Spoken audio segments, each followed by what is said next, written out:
Agora, seguindo adiante, nós temos o que causa mais espanto, principalmente em filmes e documentários ou séries desse tipo, que são a questão das bestas.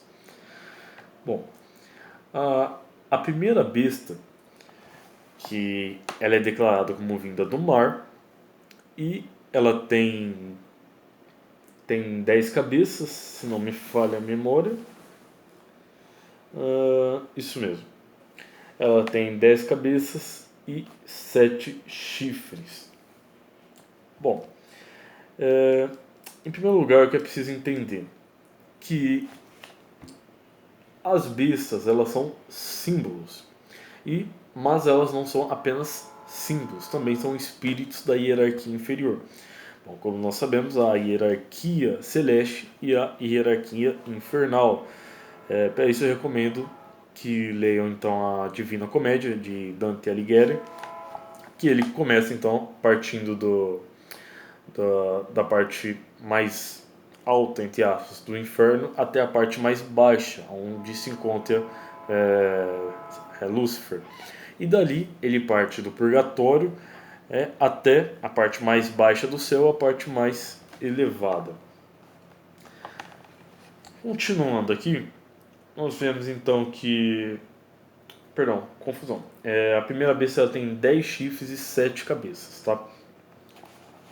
Mas continuando aqui, o que nós vemos? Que essa besta, que é uma mistura então de leopardo, urso e leão, e tem os diademas sobre a cabeça, ela é em si um símbolo de poder e realiza. Os diademas representam e os chifres representam poder e os diademas realiza.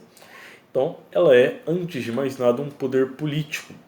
O autor Scott Hahn, ele demonstra então que a primeira besta é a corrupção que há por trás de todo o poder político.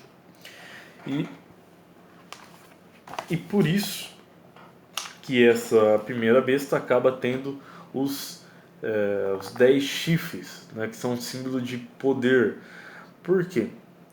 Nós observamos então que o autor ele faz grandes alusões a Roma, no primeiro século, e também ao culto ao imperador, que se nós observarmos foi Caifás que entregou Cristo ao Império Romano, e também disse que nós, abre aspas, não temos outro rei senão César. Também é importante lembrar que a primeira besta do Apocalipse ela recebe o poder diretamente do dragão. Ela também recebe o poder que ela tem do dragão. Já a segunda besta, que é em si o falso profeta, ele já é uma sátira do cordeiro. Nós vemos que ele começa com 2 chifres de cordeiro. Aí que nós observamos então que ele, ao contrário da primeira besta, que sobe do mar, a segunda besta sobe da terra. Há toda uma explicação aqui na questão da tradição judaica, ao simbolismo que há no livro de Daniel também, das formas, do porquê, a mistura deles, da forma leopardo, urso, leão. Todas essas misturas estão no livro de Daniel. Já a segunda besta, que é o poder é um poder religioso, não é mais um poder político, ele está diretamente ligado a levar as pessoas a cultuar a primeira besta. Aqui o autor, então, Scott Hahn, ele mostra que, em primeiro lugar, o culto romano, nós temos o poder do Estado, do romano, que seria, em teoria, a primeira besta, e o culto do imperador, os Césares. Esse culto do imperador como divindade, que era o que fez muitos dos que estão sendo levados à morte, porque eles não adoravam o imperador. E esta é, em teoria, a segunda besta, o poder religioso que leva as pessoas a adorarem o falso profeta. É importante lembrar que o autor ele não cita, ele não pega uma linha de raciocínio fixa. ele pega as várias linhas de interpretação do livro do Apocalipse, tanto a, de uma que é muito famosa, que também mostra o porquê do número da besta, o número 666, que é a que ele mais gosta, que é a interpretação de uma codificação também das realidades que aconteciam na época do autor, no século I, no final do século I, que se for realmente São João, que escreveu o livro do Apocalipse, ele estava em exílio e não poderia escrever as coisas que escreviam, já que o número 666 passado do hebraico, no hebraico, os nomes podem ser passados em números, os números em nome. O número 666 daria Nero César. Então, isso não poderia passar livremente pelo Império Romano, sem que levasse diretamente o autor à morte ou a grandes problemas a quem tivesse esse livro em casa. Ou não em casa, mas quem carregasse esse livro. Isso porque esse foi do primeiro ao terceiro século, mais ou menos, houve uma grande perseguição dos cristãos e no primeiro século teve essa perseguição feroz também, já na época do apóstolo. E assim ele leva as linhas de raciocínio. Como, em primeiro lugar, ele interpreta como uma codificação, o livro do Apocalipse como uma codificação do que acontecia na época, mas também, por ser um livro que deve revelar a todas as épocas, ele mostra que, além de servir para o primeiro século, também é uma realidade que servirá aos séculos seguintes. Né? Então, as bestas, que seriam o poder político e religioso, que o poder político não seria necessariamente um Estado, não seria então apenas o Estado romano, mas dependendo da época, e o poder religioso não seria apenas a religião de culto ao imperador, mas também oscilaria diante das épocas, já que nós observamos, e isso também é um ponto de vista do autor, que se pegar cada época, você vai ter no livro do Apocalipse os sinais do livro do Apocalipse.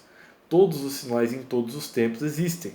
Os falsos profetas, no caso Scott Hahn ele cita que era muito comum os autores protestantes ligarem como os falsos profetas grandes ditadores como Stalin e Napoleão, por exemplo.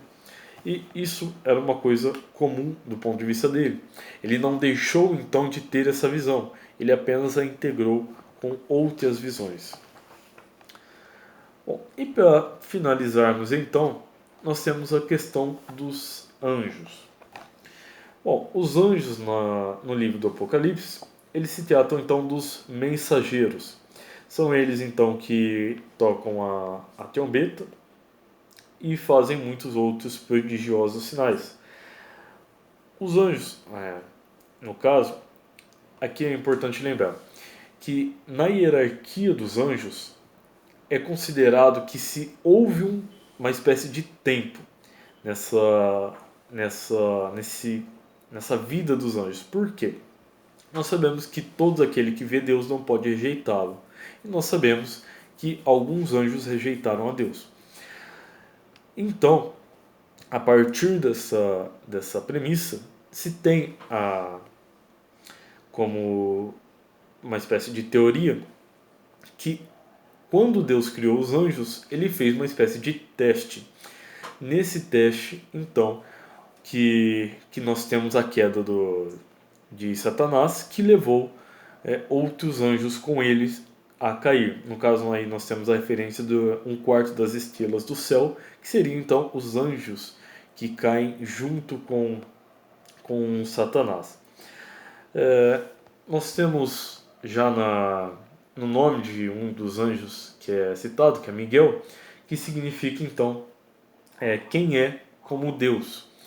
Nós temos uma sátira na besta, na segunda besta, que a segunda besta, então, ela leva as pessoas a terem, aqueles que adoram a segunda besta, a imagem da segunda besta, a assumirem quem é como a besta, que leva, a segunda besta ela leva a adorar a primeira.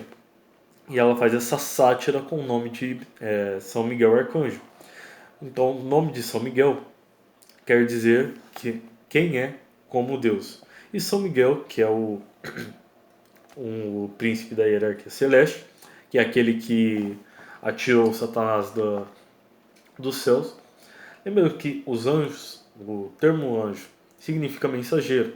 Os anjos, então, são encarregados de, de fazer aquilo que Deus quer. Portanto, só é anjo aquele que cumpre os desígnios de Deus. Lembrando que pessoas não podem se tornar anjos, tá?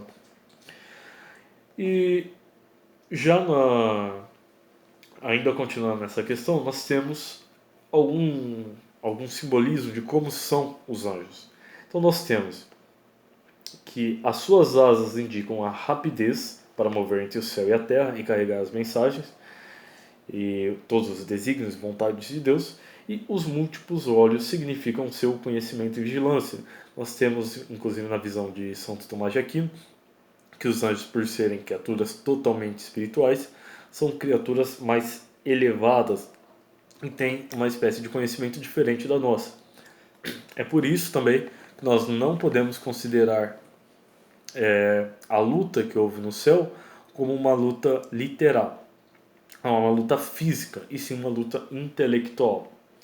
Agora, quanto à questão do porquê houve a queda dos anjos, se tem a teoria de que durante esse período de teste que houve aos anjos, esse suposto período de teste que houve aos anjos, Deus mandou que os seus anjos adorassem a ele encarnado. E por isso houve-se a rebelião de Satanás, dizendo então, não servirei. Não então, não servindo a Deus enquanto espírito puro, mas enquanto encarnado. Lembrando que isso é uma teoria que também é aquela seguida pelo autor, Scott Hahn, que ele também pegou da tradução da patrística, os primeiros padres. E aqui então nós terminamos esses principais personagens, nós ainda temos outros, por exemplo, os mártires, os virgens, a multidão de pessoas. Perdão. Mas isso já não é tão importante aqui de abordar. Bom, então nós ficamos por aqui.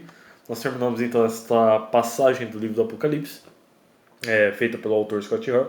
Lembrando que aqui não estou dando minhas opiniões, mas sim apenas o ponto de vista do Scott Hahn.